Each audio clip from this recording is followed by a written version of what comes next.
Hey everyone, so I have been getting tagged a lot into Mama Llama's posts, and I wanted to say my heart goes out to her because I know the hard work that it takes to get your cottage food license, to get your LLC, the licensing and all that. So I feel so bad that she had to go through all that and had code enforcement, and I had no idea because I went through the whole process to have a legal farm stand here in Las Vegas, and I had no idea. I thought the workaround to having a farm stand was to have a cottage food license where you could do porch pickup. And it makes no sense because I thought that she was clear, good to go, you know? And so it's unfortunate that the county is being whack about it, and I'm just trying to figure out a solution to this because I have been fighting and advocating for less red tape on cottage food licenses and also homesteaders here in Las Vegas. And I want to share with you guys what you have to do to legally have a farm stand, to legally have customers on site to pick up eggs for me, for the instance, but I also have my cottage food license. So eventually I want to get into baked goods where I can sell the Filipino or Asian baked goods that we eat at home, but I just haven't had time. I ain't got time for that, honestly. My kid does though, maybe. But I'm gonna share with you guys. So the first things first that you're gonna wanna get is an LLC with the state. Then you're gonna get a business license with your jurisdiction. So double check where you live. There's 4 jurisdictions here. There's North Las Vegas, City of Las Vegas, there's Clark County that includes unincorporated Clark County, and then there's also Henderson. Each jurisdiction is totally different and has different regulations and zoning requirements, so just check with them on the process to legally have customers on site. So I also got our tax permit, and that's for items that are taxable. Eggs aren't taxed, and also our cow cuddles aren't taxed, but for instance, baked goods, candles, and soap, those things are taxed. And then the most important part of the process, you guys, is your business license that is attached to your cottage food license. So right now, the current planning comment says is I'm zoned RS20 and approved for home occupation. That is super duper important. This is what you have to go through a special use permit process for. You link it, once you put your paperwork through Southern Nevada Health District with the cottage food license, then they'll send it over to Clark County, and then they'll add this into your business license. This is super important and needs to be done. This is probably the most important thing. Probably one of the most important things is that you need to have your business licenses displayed so people can see that you're fully licensed and all that. So I also got insurance. You don't need to display the insurance, but I have both my LLC and then also my nonprofit, and then I have a different license for my cow cuddles, and then also approved for home occupation. And then this is also for my egg sales, baked goods, and selling other items on the farm stand. And yeah, you just have to make sure that everything is displayed. Even your tax permit has to be displayed, and even your producer certificate if you sell eggs or produce. Every produce that I signed up for, I have to put it. And this is just the law. Like, you guys, it's insane. It's ridiculously insane, the headache that you have to do to be properly licensed, you guys. And so I went through and got a DBA, a business bank account, and then because I sell eggs, I got an inspection done by the Nevada Department of Agriculture, and also because I sell microgreens and I sell seedlings and plants and all that good stuff, I got the inspection done with them. And then I got a producer certificate from Nevada Department of Agriculture, and that's again, that's your seal of approval that you can legally sell eggs and produce, whatever produce you want to sell. I checked off everything because I wanted to be able to sell whatever I wanted to grow at the time. And then because I sell eggs and also we do cow cuddles here at the house, we got an animal control inspection done. And then I also got my cottage food license. Through that process, you do not need to get an inspection done. However, I really feel that they should because everyone's kitchen is different. And so you want to make sure that you follow the cottage laws strictly because there's you go through a class online. And then I got my food handler's card, and I'm going to share with you guys the application process to get a special use permit process. This is all the paperwork that I had to go through, you guys. It took 6 months for me to get this done.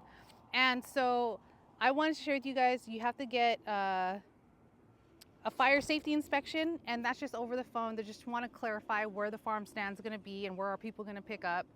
And then you have to have a copy of your deed. Then you have a disclosure form that you have to fill out. And then you have to provide a assessor's map of your property. Then you have to provide a legal description and also provide documentation of your sales. And then you have to send a justification letter.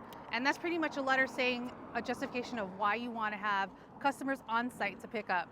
And then also you have to go through multiple zoning process where you're meeting with them, lots of meetings in person, over the phone, lots of email exchanges. And then, let's see what else. Then you have to provide a site plan of your house, and then also where the farm stand's gonna be, or your porch pickup, whatever your home occupation business is gonna be. Then you have to have a site plan. And then also you have to do a landscape plan as well. And then you have to have a parking analysis and share where people are gonna park. Not only that, I paid $1,300 for a special use permit, and that's because it's usually only $1,000 when you go through a special use permit process, but I paid an additional $300 because I wanted my farm stand at the front of my house. Isn't that ridiculous, you guys? Legally, when you want a separate structure from your house, it has to be 40 feet from the fence line, so it would have been 40 feet back. But unfortunately, I didn't want that because farm stands should be a stand in the front of your house. I don't want people to have to park and then walk 40 feet to the farm stand, you know? So I worked really hard to get that, and it's an additional $300 for me to get that. It's ridiculous. Then you have to get a letter of consent from all your neighbors, which thank God I have the best neighbors in the world. And then that alone, this whole paperwork process took 6 months. I did everything correctly, only to have the old commissioner deny it. Why? Because I'm in residential. And it's unfortunate because I went through the whole process to be fully legally compliant for them to tell me no. And that crushed me. I literally wanted to give up. And I didn't. I fought hard. I stayed in faith. I prayed.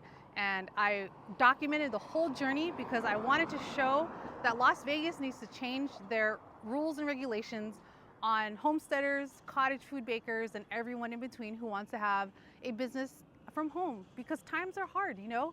Having a second income when you have kids or when you can't work due to a disability or something like that, it's great to be able to have a business that you can work out of your home. So as long as you do it correctly with the proper licenses and permits. And then not only that, so that took 6 months, I got denied. And then thank God we got a new commissioner, April Becker. Hallelujah, she was a saint at the right time, and she helped advocate for our business to be approved. And so I almost gave up because in order for me to reapply for the special use permit process, it would have been another $1,100 to go through the whole process again. April Becker, I had another commissioner meeting. She helped me waive that fee, and then I had to go through the whole process again. So I had to do another set of paperwork, and it sucked. It took another year, and so this was a year and a half of fighting for a legal farm stand here in Las Vegas. It's unfortunate that I had to go through all this paperwork, all this red tape, just to have this farm stand. And I'm not gonna lie, I don't even use it like I should. And that's because my girls don't lay that much eggs during the summer. So, and I'm not like a hardcore baker, you know, so I don't use it to its full potential. But I wanted it for my egg stand, and it was a hobby, a fun hobby that I wanted to get to. But all in all to say is that it's just a crazy process to go through, and it sucks that all these cottage food bakers are going through what they have to go through. And I feel for you, Mama Llama. I know that this is such a setback, but I really feel like you are gonna do greater things, or greater things are in store for you. I really feel you should do a storefront, but I understand you wanted to work out of your house. So I just think that you should probably get a storefront, hire employees, and you have that demand that I feel like it's gonna explode. You're gonna have multiple locations. So yeah, but I just wanted to emphasize the strict laws and regulations here in Las Vegas to legally have a farm stand. And I just wanted to share that I am advocating. I'm working with assemblymen, councilmen, all the commissioners and senators and everyone in between. But I'm really working hard with people in office to try and get this changed, because it should not be this hard to have red tape. So if you are someone who is in office or knows someone who can try and help me get involved with this, I would love your guys' help and the community's help, because seriously, it should not be this hard to have a legal farm stand. So share with me in the comments, was this a ridiculous process that I had to go through? And or if you guys want to help, please sign Mama Llama's petition, because I would love to see less strict rules and regulations on cottage food bakers and also homesteaders here in Las Vegas.